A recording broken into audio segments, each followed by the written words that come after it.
Hello, hello. Hi, everyone. All right, music is down. I don't know what happened. Kind of a technical fluke, I think. How are you? I'm feeling good. Very good. September 7th. This is episode 4. Are we on number 4?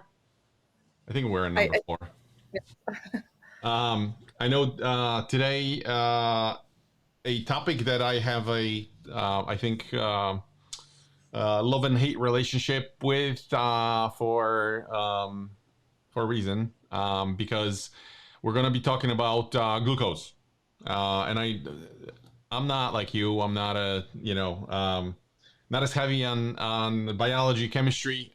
It comes easier to you. So I think it's actually good for us because if you get too technical with stuff, I can take the sort of hillbilly approach and just say it in my own words just to make sure I understand. Because I have a feeling there's more than me that are gonna have a like problem just kind of following sometimes through this thing. Yeah, So, do you agree? I agree. I'm gonna try to keep it simple, and then we'll do some other episodes more specific on certain things. Yes, I love this. I think glucose is such an important sugars. Let's call it just sugars. It's such an important part in our life. It it affects so many things, but yet we need it in order to survive. So, Yeah, very cool. important.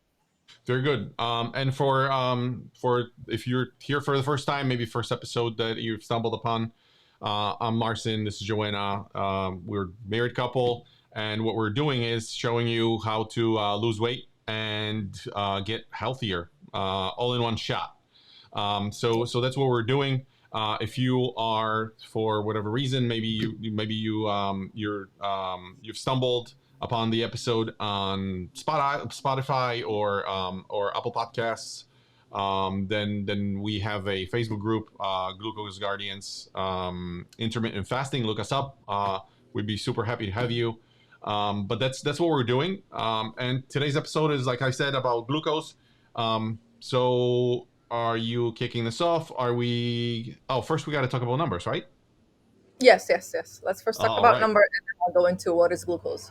Yeah, cool. Um, Sounds like a plan. I'm switching over to images, and Okay. let's see. You have reasons to celebrate, probably more than I do, but and you got so close. I think we both did for different reasons, but I'll get into that in a second. So, how Yeah. are you feeling? So I'm feeling good. I lost 2 pounds, which gets me to 190.4. I'm excited because if I keep doing what I need to do, thanks, I will get into the 180s, which is really, really cool. And I just want to bring this point out. I was sick. I was truly sick this past week. Kids, of course, we have two middle school kids, came from school with a little sore throat for 2 days, and I was sick, like congested, not feeling well. Took naps. I don't take naps during the day, let me tell you. And I took naps every day. Really feeling sick. I'm getting over it now. I'm feeling better, but still, I kept with my hours, which is a very important fact. And the results show it. That's awesome. So close, 190.4. I'm curious if you're gonna get there next week. I Well, my num my numbers. So this is your overall progress. You're mhm. 190.4. You keep going down. You had one, I think, 2 weeks or 3 weeks ago. You had like oh, you almost stayed at the same level, right? Like it was like point 0.2, but now you keep going down. That's awesome. For me, let's see if the number comes, if it renders. But I think I was before the screen shows. I was actually still searching for a photo. It's not coming up. We can go without a photo. Yeah. I had a loss. Oh, it just popped on the screen again. Let's just see. I know it's here somewhere. They want to jump forward. I do not see the photo. It's okay. I was at point 0.8 this week, and I got to tell you, like normally when you look at my progression, it was like 6 pounds, 5 pounds, four, obviously, because it was the beginning. Inflammation goes away. Then I was at around 2.8, which is like if I stayed at 2.8, per week, or like 2 pounds, I consider that a success. So like point 0.8 this week, I was happy for two reasons. One is because I have a super busy week this week, and I was normally I go to sleep at 9:30. I have an event that I'm attending online. It's a conference, and it keeps me up until like almost midnight. Yesterday, I went to bed. It was almost 12:30 or something. And usually when I do that, my body responds in sort of different ways. On top of this, I like when I eat, I stay with my regular hours. So I'm on the 11:30, 5:30. Yesterday with it was I was listening to one of the speakers and went past my 5:30 to my 6:30. So like a combination. Usually what happens is with the combination of like going past my time to 6:30 and then going to bed at this time. And then I grabbed the meat. I didn't grab a regular meal. It was I grabbed yogurt with some fruits, and that's usually causes me like this morning. I went for a walk, and my hands started itching, and I know for me it's a sign that it's like I probably did not get enough sleep, probably did not eat something that was good for my body, and it's like it goes away literally after like a day. Still, the conference still on. I still have one more day. Fortunately, it finishes at 7 today. So, but what I'm trying to say is like you had not a perfect ideal week because you were not feeling well. You were sick. For me, same busy. That was it an excuse to just kind of forget about what we're doing with food or sleep? Not really. So we're continuing with the journey. I also with my point 0.8, it got me to 19 last week when we reported numbers. It was 19 pounds even. So with point 0.8, I got close to not crossing 20 pounds. But I'm so close. So it's in the end, numbers really don't matter. Like we know directionally we're heading in the right direction. It's either even or down or slightly up. Even who cares as long as the line goes down progressively. So that's it. T-shirts feel better, and that's all that matters. The numbers we have covered. Just wanted to thank you guys for whoever's watching. If you are watching, if you're into this content, that means you're probably doing something good for yourself, or you're at least considering, or maybe you're already maybe you started a few weeks ago along with us. That would be super cool. But thanks for being here. What do we want to talk about today? Again, it's glucose, and for glucose, for that discussion, we are going to need one of our charts. Let me switch over again. Yeah, so we're going to talk about glucose, which I can start kind of talking a little bit about what is it. It's basically sugars. Your body runs on sugars. Your cells need sugars in order to get energy. So whatever food you eat, whatever, however you want to call it, fruit, vegetable, carbohydrate, whatever it is, your body will turn it into sugar because that's what it needs to survive, and that's what it needs for energy. Um, Sugars come in all different forms. Like I said, they come as starches, which would be your potatoes. A lot of the vegetables that are roots, they have starches in them, which is again just sugar, but combined together, all tightly packed, that your body later works on to separate it and turn it into sugar. We want to talk about how to keep your sugar in control, because when it's not in control, it causes a lot of problems. Um, so maybe we can show the chart again. Sorry, Martin. Yeah, no, it's okay. Let me. Computer's acting a little slow, so forgive me. It's okay. I can talk about one thing that I want to stress too. Sugar. we call it all different ways, and I'm sure you guys heard about it. It was all over the news.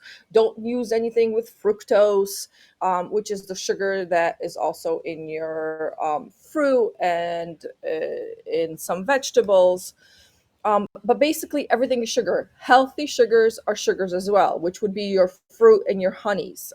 Your body doesn't care if we call it healthy or where it came from. All it cares about what it does to our cells and how does it turn into energy.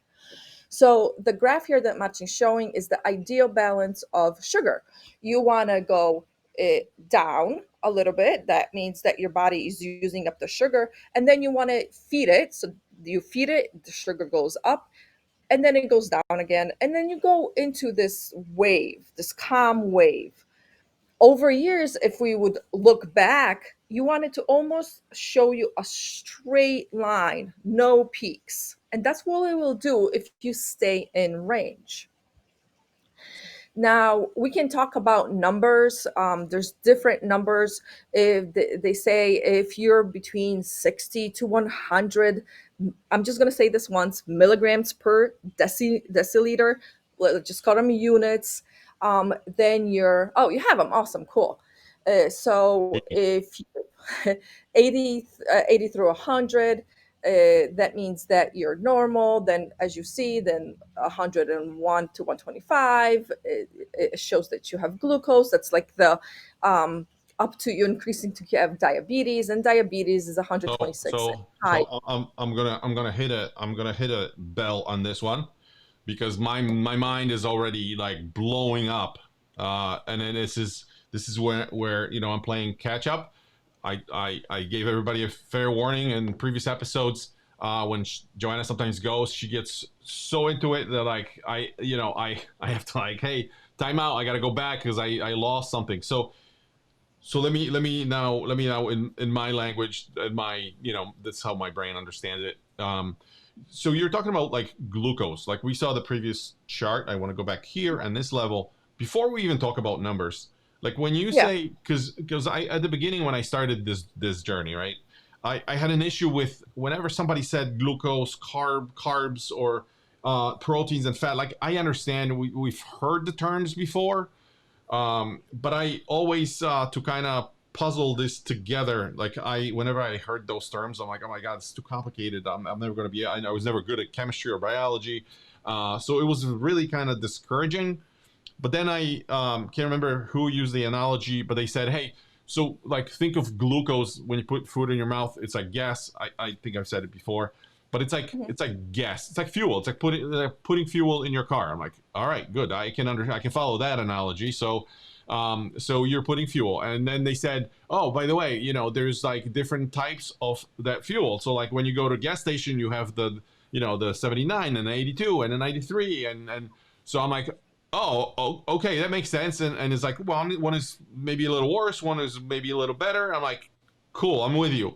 So that's how my brain processes this information. I know what you're saying is necessary in order for us to talk about like food and bad carbs and maybe fat and the rest and like sugars. But I just wanted to make sure for anybody that can't keep up, like myself, um, maybe that helps. So now you're looking into this level, and again, my simple brain goes, "Oh, what is this about?" And it's basically think of I'm stuck on this car idea. I'm a car guy, but the thing is, it's like your body run like imagine your car and your body constantly like your car like if you turn your car on and it's in this idle state, it burns fuel, right? Like you're not raving the engine, it doesn't go down. Like when you look at the RPMs for the car fanatics, it just stays at like 1,000 RPMs, it doesn't go up, right? So your body basically needs to burn this fuel a little bit constantly, whether you eat or not, because because it's pumping your blood, it fuels your brain, you're moving your muscles, so all of this requires fuel to burn. So like this is what it would normally be. It says ideal. I don't know if you can see it on this one. If not, let me see if I can make it bigger, a little bigger. Give me 1 second. Let me just rearrange. And let's see, where's my magnifier here? Oh, there you go. All right. So it basically says ideal balanced blood sugar, right? So it stays within this range. Sometimes your body, without even eating, will pull something. Like I'll use an example. This is the one fancy one I learned, like cortisol. When we get angry, cortisol causes your body is in this emergency state, thinks like it needs to do something, almost like if you're about to go for a run, it may actually pull more produce more glucose. So so that's when you see even within like normal range without eating, it can still fluctuate, it can still go down. When you wake up in the morning, that's what happens, a lot of cortisol, because you're waking up and your body goes like, okay, it's a little like bump, we're starting a day. So that's really what happens here. Now when Joanna talks about the numbers, what does it say here? Balance blood sugar. When it's within range, it's also worth mentioning here. It says mental clarity, more energy, and balanced moods. We're gonna talk about it. It's this way. But you wanted to cover the numbers. So what she's talking about here is basically there's like a normal range, Mhm. impaired glucose, meaning like, hey, you're in like a yellow zone, and then red obviously is like when your sugar is high, you're pre-diabetic or diabetic. And then the columns are fasting is like when you're not eating. This is the recommended or sort of like a rule of thumb number. After eating is what happens like right after, like within 30 minutes to maybe 40 minutes. And then 2-3 hours later, obviously, like we see the waves. It comes down. So then it comes down to that number. All right, back to you. So you can talk about the numbers. Yeah, so but I don't want to really focus too much on the numbers because these Yeah. are just numbers and we're all Yeah. different. Yeah. I do want to mention the one thing. These numbers are created to monitor diabetics. Okay, so they're not created to for an optimal person and what your body needs. These are actually higher than what your body needs. I don't know why we do it this way, why we don't strive to be optimal. Uh, because this is the optimal way is for your body to function the best. So an optimal is actually fasting of 72 to 85. Okay. I would so let's take a step back. Sorry, I do get excited and I want to go on. um one of the reasons why I am doing this, my own personal reason, is I started with this fasting idea about a year to a year and a half ago, and I was feeling tired. I felt like I was maybe in 50s, 60. I was tired. I didn't have the energy. My kids, my oldest one just started middle school. The little one was still in elementary school, and I'm looking and I realized that I still have a long way here. I got to keep up with them. I can't do this. And as if any of you know, my kids are like my number one, you could say, priority in life of the things that I do around. Um, so I'm like, no, I have to be around here. I have to be active. I actually have to go with them for a walk, for a bike ride, for anything that they develop. I have to be part of it.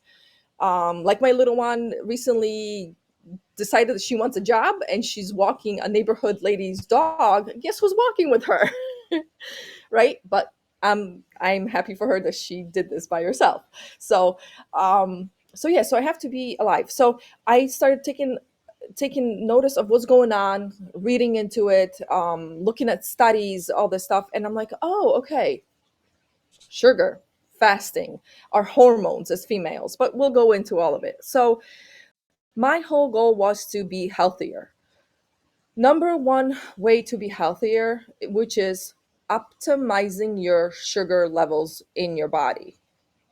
Sugar causes so much damage in our bodies that we don't even know about. And this damage gets worse over the years. So when I realized this at 45, I've done half of my lifetime damage.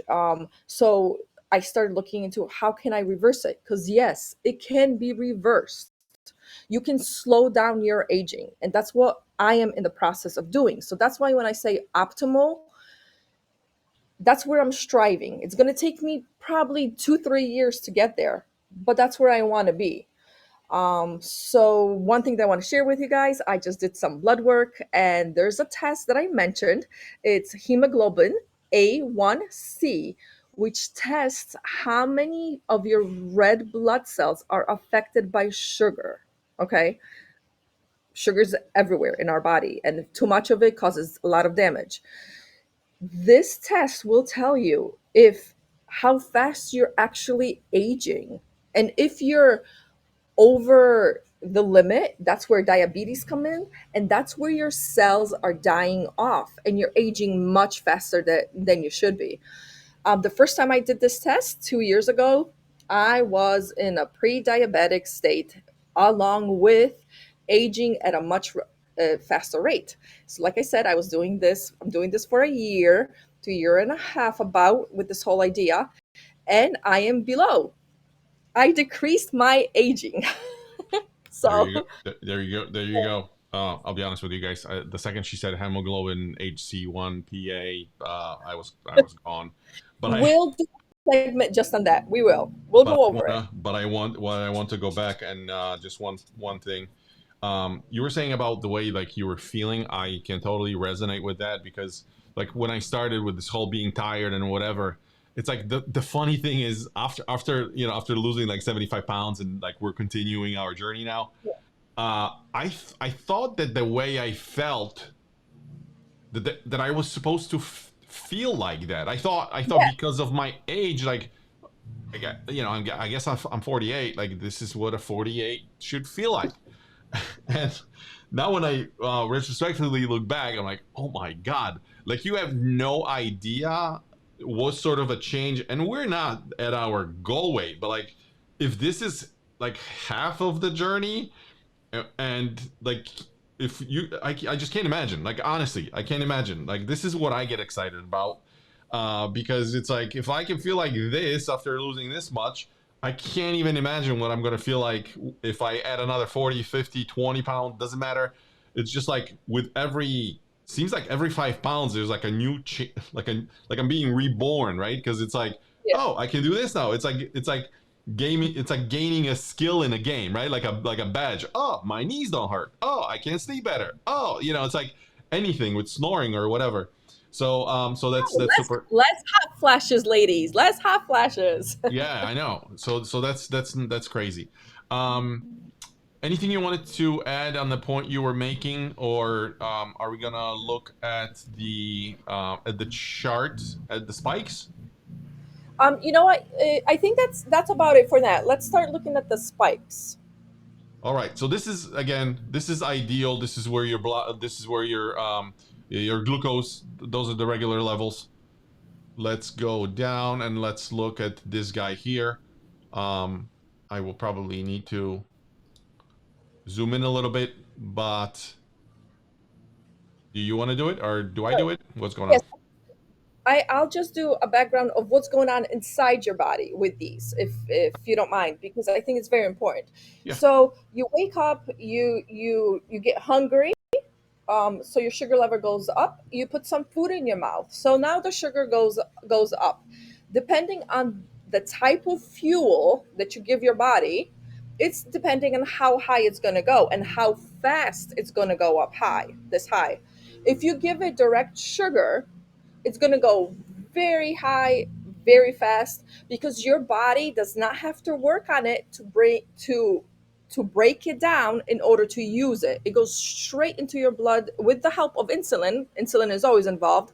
Goes straight into your blood cells. Okay, that's when we feel like, oh yes, we're ready to go.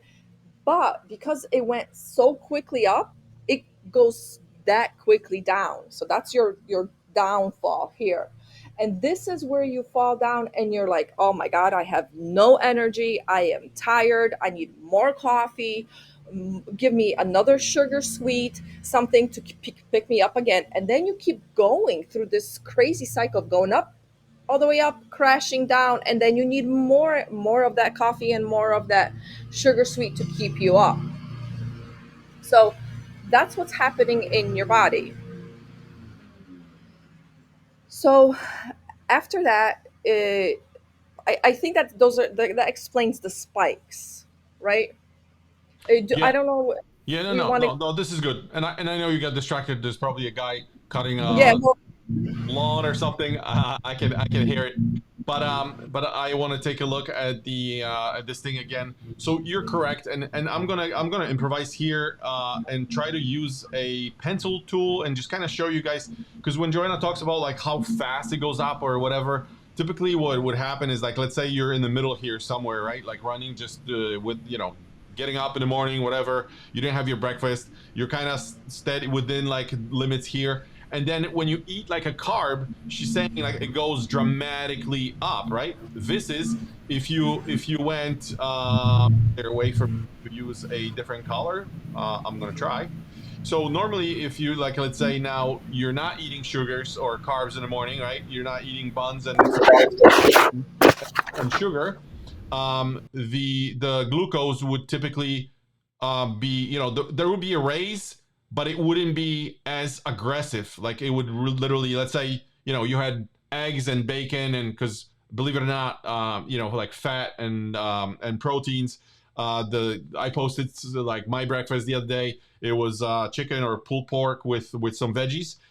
This is the kind of spike we were talking about. So it's not as aggressive. You don't crash. You don't crash after that. You like it goes down, it gets elevated, but it comes down back to like normal levels. You don't get that feeling of like Joanna said. You get all excited like you ate, and literally 10, 15 minutes later, it crashes down, and you're all lethargic and tired, and you want to go for a nap.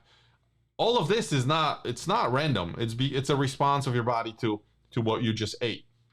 So that's important to remember. The thing here that says, on the right here, I have blood sugar roller coaster. Like you mentioned, kind of what it does, but it's what is it linked to normally? It's linked to not anger but hanger, right? We know that word. It leads to your mood swings.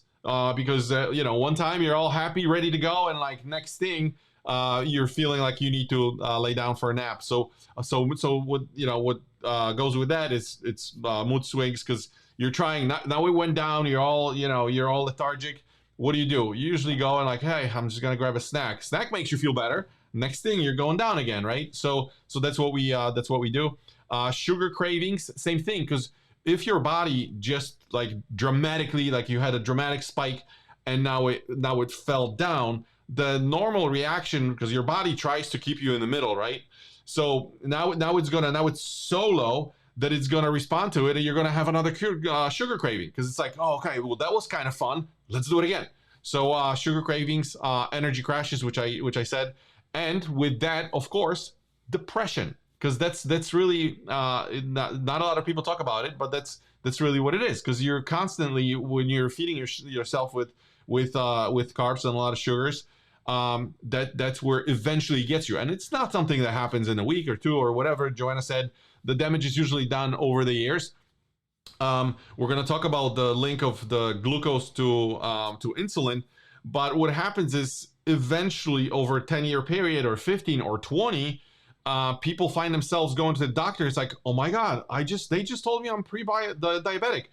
I never had a high sugar. Like, no, you didn't, because it was just constantly going up, going up, going up, and you were teaching your body to live off of glucose, and you were constantly giving it glucose. Your body never had a chance to switch and like burn your fats in your body, because it happens after 12 hours. But we don't simply provide that window of time for your body to switch over to fat, so it doesn't know what to do, and it's constantly, everything is constantly elevated, and it gets kind of worse and worse and worse and worse.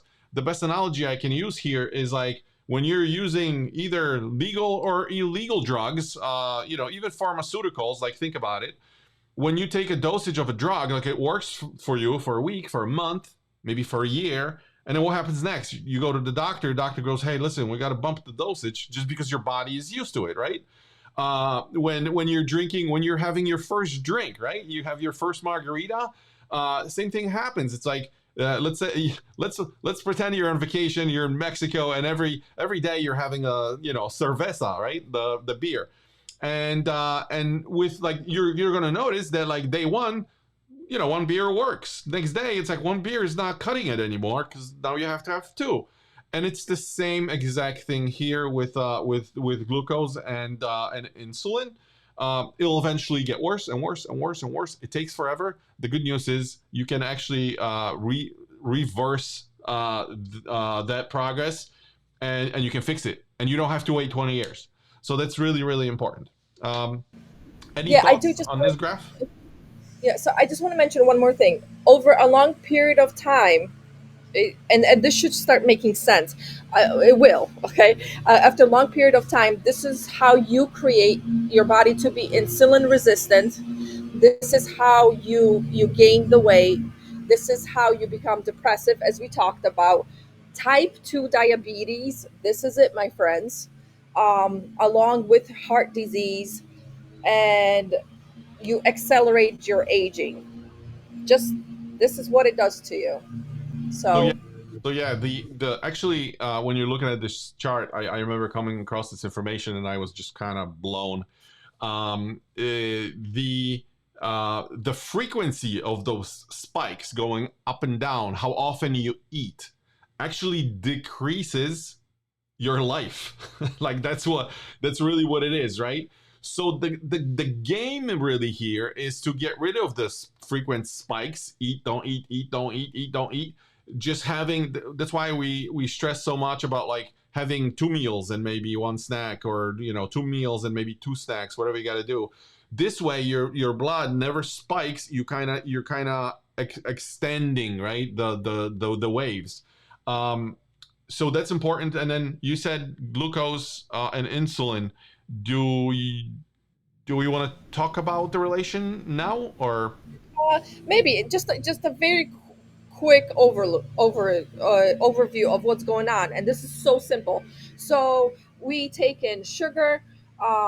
Insulin comes in and says, "Okay, we need to store it." Now your body still has two storing compartments.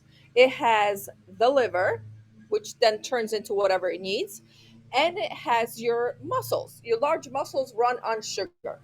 So first it goes, okay, let's pack it into the liver.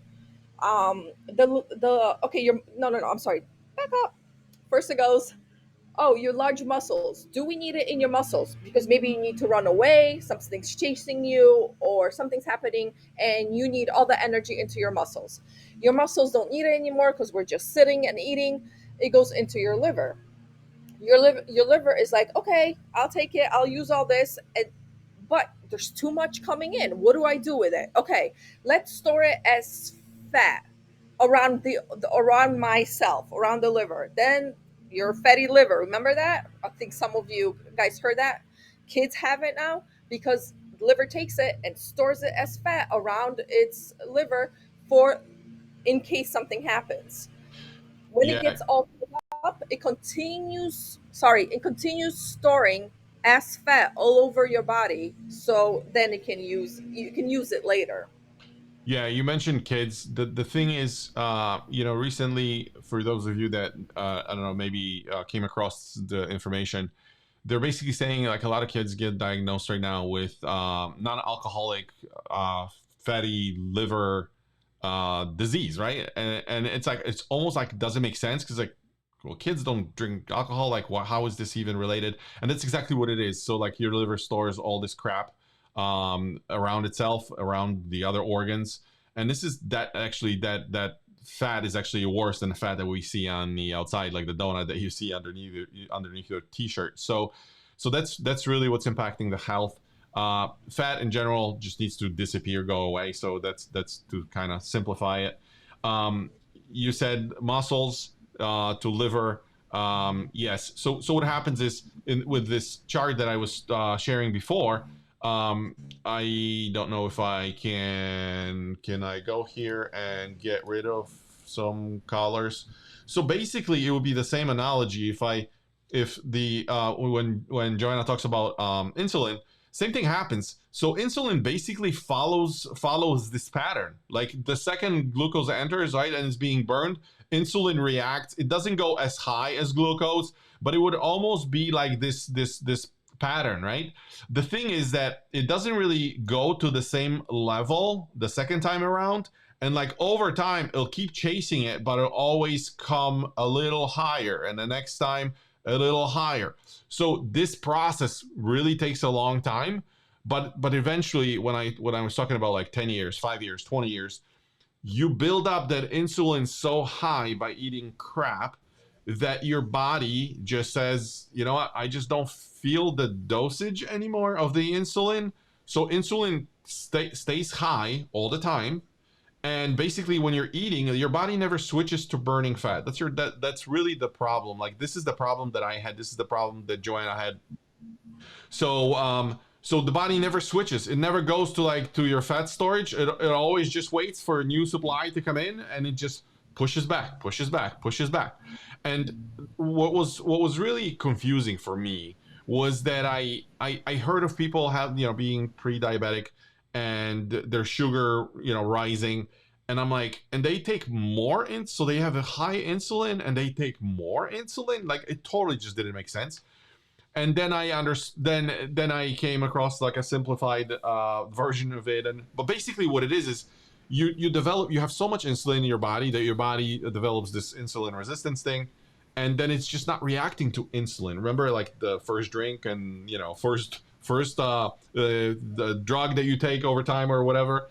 Your body just lowers sensitivity to insulin. So your body is actually working pretty hard, like producing a lot of insulin, but it's not reacting. The receptors are like just sitting there, not doing anything. So then you have to actually physically with the needles inject it, right? And that's why diabetics, the pre-diabetics and people with diabetes have to inject additional insulin so that your body can be like, oh, I guess there's some insulin around here, and then the insulin helps with bringing the glucose, the sugars down. Because if Joanna mentions the numbers, without mentioning the actual numbers, when you look at the green category, the yellow and the red, if you go into red, you can actually your body can go into a coma. That's why they have to inject insulin, because if your glucose is high, your body will simply shut down. Like, it's a super dangerous situation. That's why they carry the pens and they have to inject it. And that's the only way to counteract. But we want you to understand, this is for type 2 diabetes, reversible. For some people quicker, for some people much longer, but it's reversible. How do we reverse it? With eating less crap, right? So I think we're good. Like, we have beaten Yeah. this chart to death. Let's maybe look at the next thing here, and let me just try to scroll up. Let's see what we have. So next, I know you mentioned different types of food. I mentioned different types of gas. What's going on here?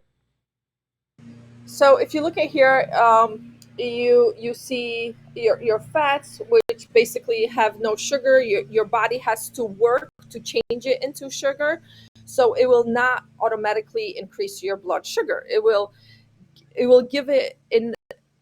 Your body will work on taking the sugar that it needs, and it will be a steady sugar dose. Okay, so that's why your line is so like almost flat. Next are proteins. It's the same thing. Um, your body has to work on it a little bit less now in order to extract the sugar that it needs from it. So that's why the curve is a little bit higher, but still one of the best sources you can get. Now, when we look at carbohydrates, that's your sugar mixed with starches, um, and that creates that high spike. Um, that's where you're gonna go over, and and create these high sugars.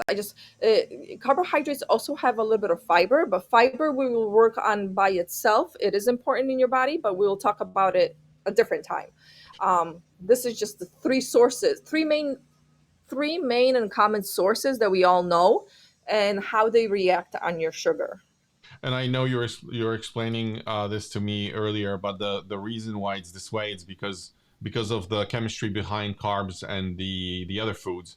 Carbs immediately gets absorbed, translated, absorbed into translated into glucose. I think that's the safe way to say it.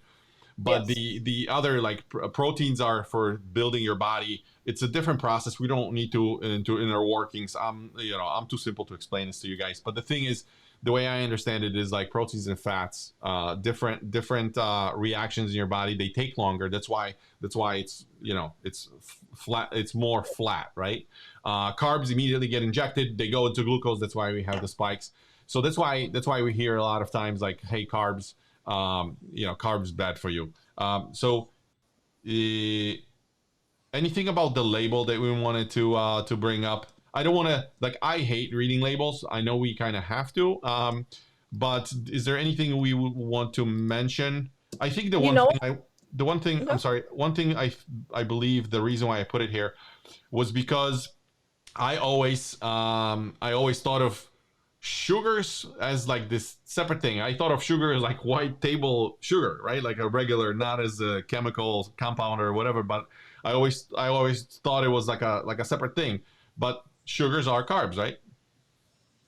Yes. Yeah, Yes. and Because that's a why. carb, yeah, sorry. A carb is a starch, which is a lot of sugars combined together. It's a fiber and a sugar. So it's I'm sorry, three components into one, which is called the carbohydrate. Okay. Um, so I know we were going to talk about. There's an episode we have lined up for like what are the good carbs because there are some good carbs, right? Like in veggies. So if Yeah. if we simply say carbs are bad, don't touch, people are going to be like, how do I then get fiber, right? So Right. we have a separate episode dedicated to that.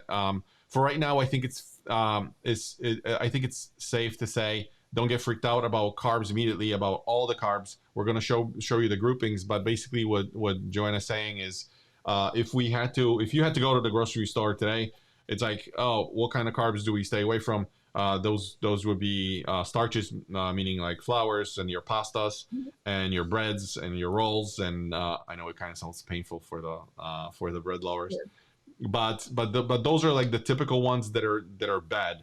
We're not Yeah. saying that carbs in veggies are bad. That's pretty much all we eat. We eat meat and veggies. Like that's our. If I had to describe the way we're eating right now, operating, it's meats and veggies, right? Whatever meats, proteins, whether it's like beef, chicken, pork. We eat eggs in the morning. That's all bacon. We eat that stuff and whatever veggies, whatever combination of veggies. We're actually Mhm. planning on doing something cool at one of the grocery stores to kind of walk you guys through. But that's really it. So don't think I'm automatically all carbs are bad. It's just you have to know which ones are bad, which ones are not. So stay away from Yeah. sugar, stay away from flour, stay away, from the bad ones. I always think of it as like grocery store. If you're looking at the middle process, that's usually when you find that's like a good rule of thumb. You find the bad carbs in the middle of the grocery store. It's all processed. It's with additives and stuff. If you're looking around the grocery store, you'll find what will you find? Like think about it in your head. You're gonna find veggies, dairy, meats. So those are safe, right? Yeah. So try for now. Just try to stay away from processed foods as much as possible. If you want to take a look at label, take a look at a label just so you start recognizing what it is, and just take a look at anything that says additional sugar added. That means that it's not enough already what the contents of the items used have sugar. They put extra sugar in there to make it taste better. Yeah, and the one important thing is I don't want to dissect the label. We can literally devote like Yeah. a episode to a label, which we probably should. But the thing is, when join us is sugar, like again, I'm a simple guy. When I look at the label, I'm looking for sugars. But like if you look at the bottom of the label, a lot of times sugar is hidden under different names. We're not gonna ask you to like No. memorize those things, but there are a couple that are like commonly used, which are really bad for you, and that's what companies are unfortunately doing to us. So it's all sort of hidden. It's not a fair game. Don't expect fair, and that's why we're here. So we've talked about levels. Anything that you would like to add on the previous like three things that we have shared? Um, Not really. I guess I there's one thing that I would. What is the goal of this, right? I mean, Yeah. the goal of this is first you got to start measuring your sugar to see where your even baseline is. All of us are different. When I started doing this a year ago, my baseline was about 110, 112. Now maybe my morning sugar will be about 100, but before eating I went down and I'm around in the high 80s to low 90s, which is awesome, because that's where I want to be. And what we want to get to is not try not to increase our glucose reading no more than 30 units from your baseline before eating, if that makes sense or not. Um, and that will keep it steady. Is it going to be perfect? No. There are times where you're going to eat something you're not going to even know that caused your sugar to go up. What I plan to do is on Thursday, run with you guys all day. I'll measure my sugar right first thing in the morning. You'll see it higher. Then I'll measure it before I want to eat, show you what I ate, and then show you how it affected my sugar. I never did this before because Machi said it. I don't like being poked and taking blood, but I'm gonna do it for you guys. So we'll do a whole day with me of what I'm eating and how it's affecting my sugar. It's gonna be a learning experience for me, as well, hopefully for you guys. Cool. So you're talking about measuring the charts here before. Nothing else we wanted to add, and you started talking about measuring. So Yeah. here is what we wanted to talk about next with you guys. Um, you have probably seen people wearing those things, right? Some of you may be familiar. Some of you may be like, "What the heck is this?" This was originally associated with people that had insulin problems. Look at what she's holding on her phone. She's got an app, and then it's one of those continuous glucose monitors, right? Yes. It's sort of like the latest technology that becomes available. In my opinion, I'm not saying this is true, but in my opinion, it's still kind of expensive. But you can get one of those things injected. It does not hurt, only once, and then you can wear it for I don't know how long. I think It's a it's month. I think it's a couple of weeks, depending on the company. Yeah. But basically, what it's doing is it's doing exactly what we're talking about, right? So you have that thing on your arm. You open up your phone, and whenever you open the app, it automatically connects with this device, and it gives your glucose measuring. So it's super convenient. It's like maybe expensive right now, but like it's super convenient because you can just open it up every time, like before I eat, after I eat, during the time when I eat, when I go and exercise, when I do activity, when I go for my walk or whatever. So it's a nice way of like what's really happening, and I think it's all this thing is doing is just it's kind of providing clarity and understanding of like, whoa, when you see spikes, you can immediately tell that like, whoa, that food is and it's bad for me. And let me tell you, everybody will respond differently to different foods. It's not the same for everybody. That's why we recommend those meters. Me and Joanna have our own meters.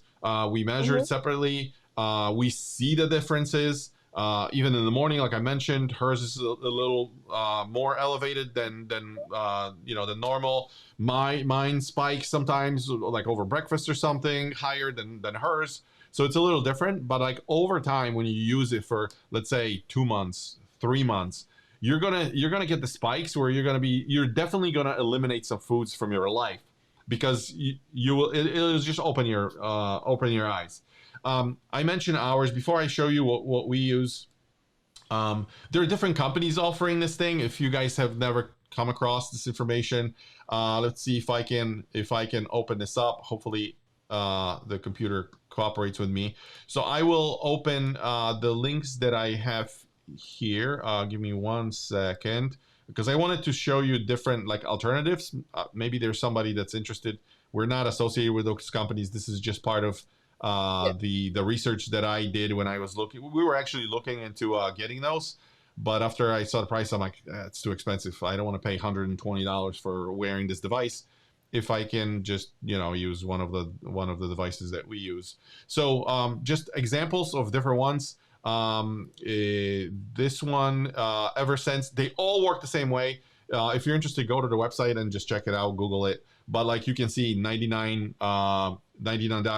for 6 months. There's like a sign up fee. Like, don't be shocked if you go. It's like $99 for 6 months, but then I think you pay for the device. So there's like an initiation fee of maybe 200, Yeah. 300, 400. I don't know, depending on the company.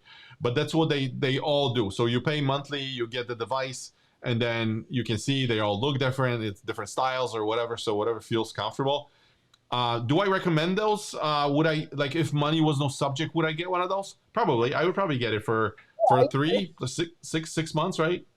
Mm-hmm. Um, there's another one, levels. It's the same thing. I don't know. Maybe it's more fashionable or whatever. The applications, they have their pluses and minuses, but you can see here what she's doing or he's doing. They're basically clicking the thing onto their arm, and then it shows even your like micros. I think some of them tap into or whatever. So you guys can explore. I can't speak to it because I don't have one. But like I said, same idea. NutriSense, I think, is one of the highly rated ones. The one that I found that was like spiked my interest, I've heard a lot of good things about it, is the Zoe. I think this is a company from Great Britain, and this was relatively inexpensive. They are just like in the come up space right now. They're trying to compete with the other companies, so it's more affordable. But this one, what I liked about this one was it wasn't only tracking. There's actually a lot of science behind it. It was also not only tracking your stuff, but it was saying you could switch on the screen and it would say, hey, this one. It would label your food as like, this one really bad, this one okay, this one really good. So it's an easy way for your brain. Like, imagine you're wearing this thing every day to say, oh, even here it says, oh no, that's different. Sorry, but it would basically tell you, like, it would give you the different colors for what you should eat, what you should be staying away from. So I thought that was nice. And the other thing is, it would also make recommendations. So it would find something. Let's say there's something you can't live without. It would say, hey, let's say for pasta replacement, it would say, hey, there's an alternative to pasta which is like made out of what is it, peas or Chickpeas. Yep. chickpeas, yeah. So it would make those recommendations, and I got to tell you, we've used those substitutes over time, and pretty happy with them. Are they exactly the same? No, never will be the same as the original, but they work pretty good. So this is those are the different companies, and then here is what we use. I will ask Joanna can include the link below the video, or you can do a separate one. But this is what we are using. This is Keto Mojo. This is the one that where with the needle. For those of you guys on Amazon, you're gonna include the link here. Yeah. But I just wanted to click back on the image. Is it gonna work for me? Maybe not. But this one is for Yeah. breath measuring. Can detect ketones, but it's related. I think it's measuring your CO2. But it's the same idea. It'll tell you exactly whether you're in like ketosis, because when your body switches to burning fat, right, the ketones are being released, and your body can signal that it's like, hey, I'm in a fat burning stage, which you guys should know from previous episodes. But this is the one where you can just your breath. So if that makes life easier, this is what we were using. I actually have one with me. And let me see. Let me switch the screen to a bigger so you guys can see better. I don't know if you can see. Keto Mojo comes in a little holder like this, a little baggie. You open it up. I'm actually going to sacrifice myself and measure my sugar. When you open it up, it comes like with this. It's a package. You have the meter, which I'm going to take out. So you got the meter, and you got, I think it's called Lancet. I think that's the name for it. But it's a little pen with a needle, basically. That's how I think of it. And then here you have two types of strips. There's actually one. Let me show you the colors. So there's one type for the brown one is for the glucose measuring. The blue one is for your ketone levels. And then there's an app that kind of shows you, which I'm going to show you in a second, uh, which then connects over to the meter and pulls the numbers. So let's try to do it live. What I'm doing is I will open up. Let's do glucose first. Sorry, I'm improvising. But for the glucose, I will take out the strip. So you rip the package. This is what the strip looks like.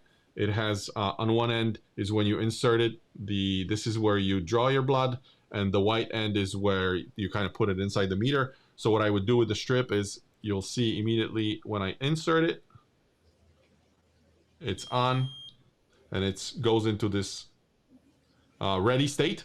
So what I got to do now, this is the pen. The way it works is you literally kind of load it up. You pull the back.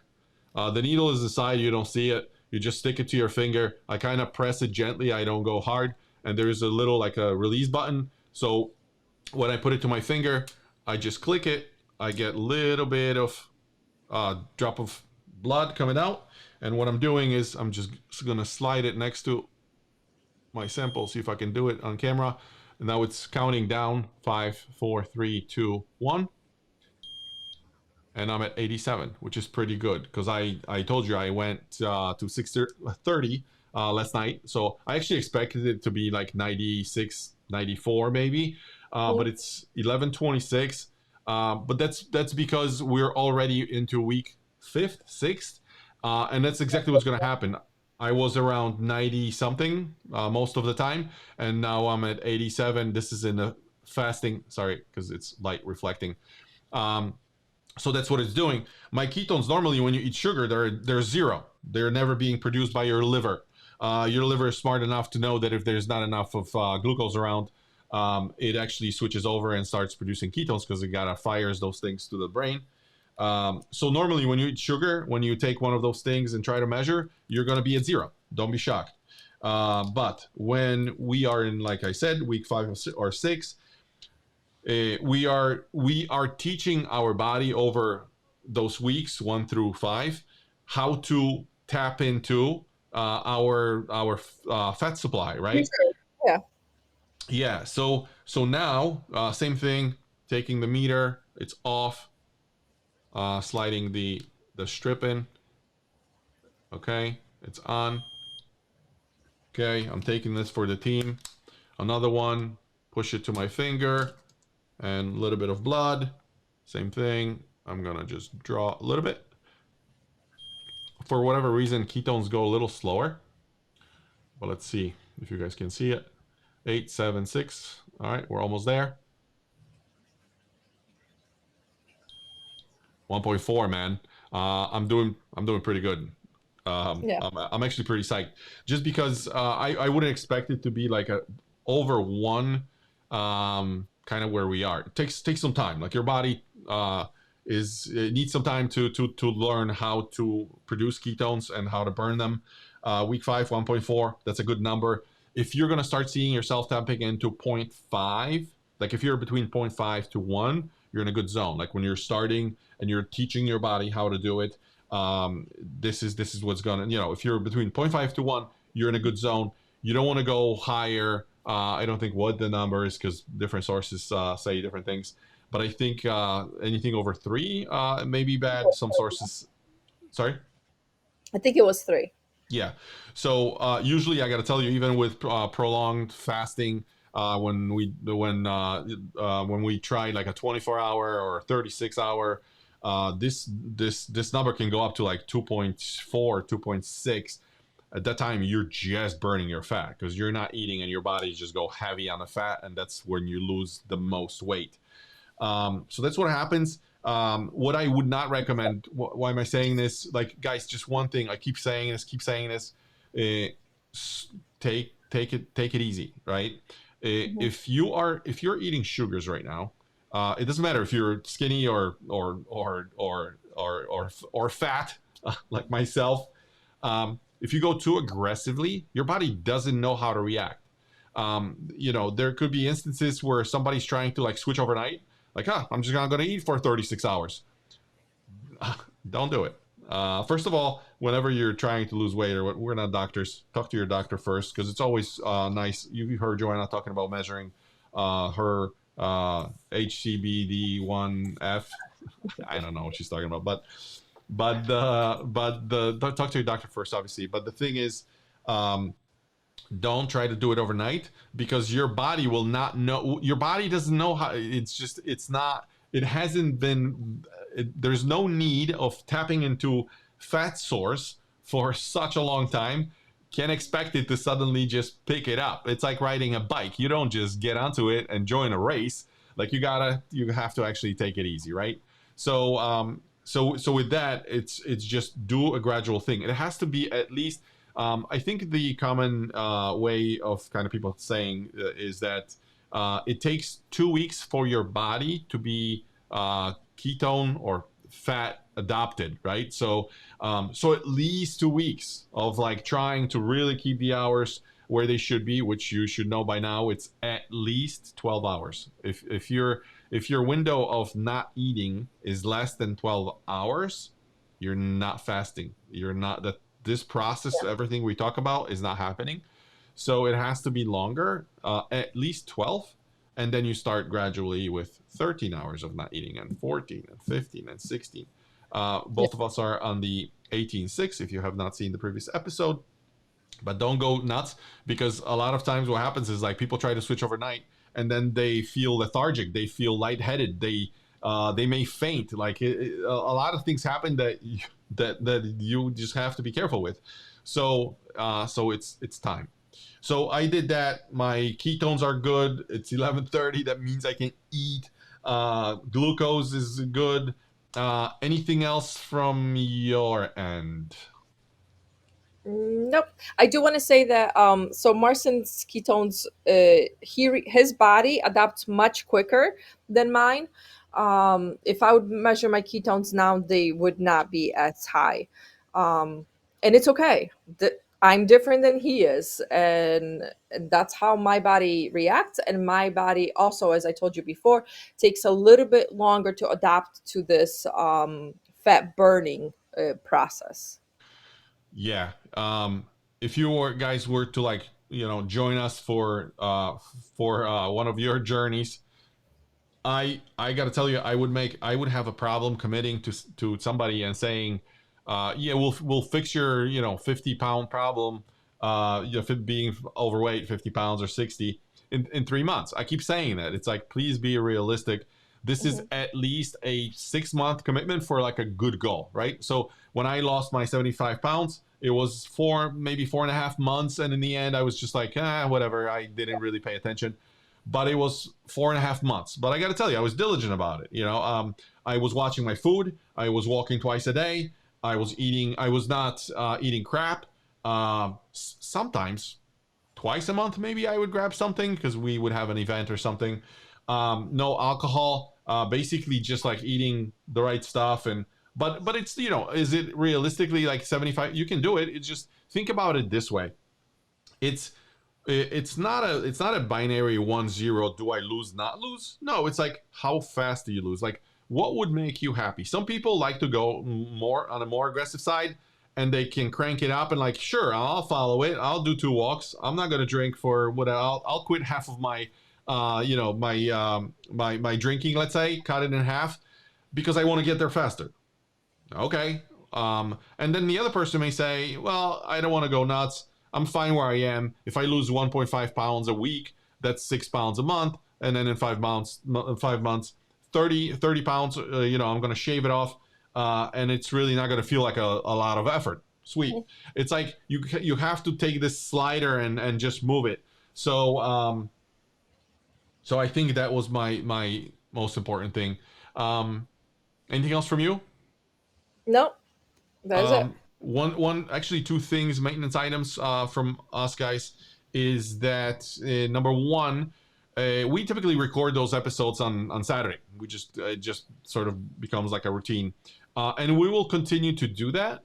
But then we will keep releasing episodes on, most likely we're thinking Thursdays. That's right. Yeah. Um, yeah, Thursdays. So what's gonna happen is like this episode 4. gets released today, we'll still push it out. Tomorrow, Sunday, we're actually going to record another episode. We're going to talk about foods more. And then that one will get pushed on Thursday. So Yep. so we're not breaking sort of we're gonna stay steady in terms of how often we release episodes. This week you have your Saturday episode. Next week you have your Thursday episode. So we're gonna be switching over. The other also important thing is that, and I think I have it here. Let me just switch over. No, not the phone. I don't want to look at the phone. I want to look at pictures. And here we've talked about numbers. Oh, this is when I measured the glucose. I forgot to show you guys. This is what it looks like on the app. So when you sync it up to the meter, when you open the app, we'll talk about it at some point. But this is what it looks like. I did show it in the previous episode. But this is really what I wanted to show you guys. We're trying to make it as easy as possible. Not everybody has this time. Everybody's busy. We totally understand. But we're trying to just share the message. So what we did was we're making those episodes available on 3 different platforms. If you're in your kitchen, you're preparing your food, you want to listen to us, you can just say, I'm not going to say the name of the device because it's going to go off, but you can say the name of the device and then say, hey, play episode, Glucose Guardians Intermittent Fasting. And you can listen to it in the kitchen as you're preparing, or maybe you're on your walk. If you're not into Amazon Music, you can look at Spotify. I recommend Spotify because you can see the actual video episodes on Spotify. This is Amazon Music, you can only listen. Apple Podcasts, you can only listen. Spotify actually shows you this episode video, so you can, whether you're walking or doing whatever. I don't recommend watching our episodes as you're driving, but you can listen to our episodes, in your car, let's say, or maybe for those of you that are biking. Still not showing up my thing here, but you get the point. So it's going to be on those 3 platforms: Spotify, Apple Podcasts, and Amazon Music. And you know about episodes. And I think that is it. What are we going to talk about in the next episode? Next episode, we are going to talk about measuring a little bit, how to keep track of your stuff, of So yeah, your progress, basically. right. So, in order to keep track, we want to create a baseline. Yeah, we wanted to create a baseline. Next episode is actually what I'm going to do is show you guys kind of a cool Navy method of measuring your like body fat and your muscle fat, and we're going to kill a couple of like myths around fasting and like, oh, it's burning into my muscle mass. So we'll talk about it. It's actually an exciting episode. So here I noticed that it just popped on my screen.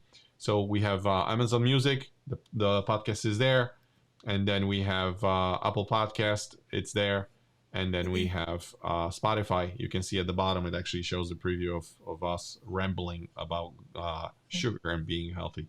So that's it. I think for now, I hope everybody has a great weekend, and I think that's it from us, right? That's it. If All you right. guys have any questions, or if you want to share with us how many hours you're fasting, please do. We definitely want to hear how you're doing, and we're definitely here to help you out with anything. For my ladies out there, if you're struggling with anything, let me know. I have way more advice that I'm sharing here with you, and I can definitely help you. Um, I don't right now because I'm not sure if everybody would be interested in it. So, but if you reach out to me, I can definitely let you know what's up. Yeah, yeah, and there's a chat in the group. I think I said it in the previous episode. It's okay. I'll say it again.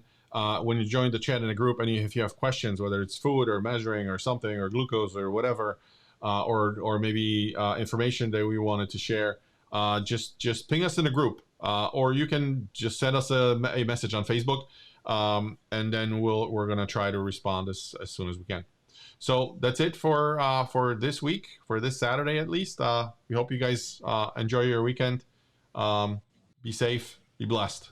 Bye, everybody. Bye, everyone.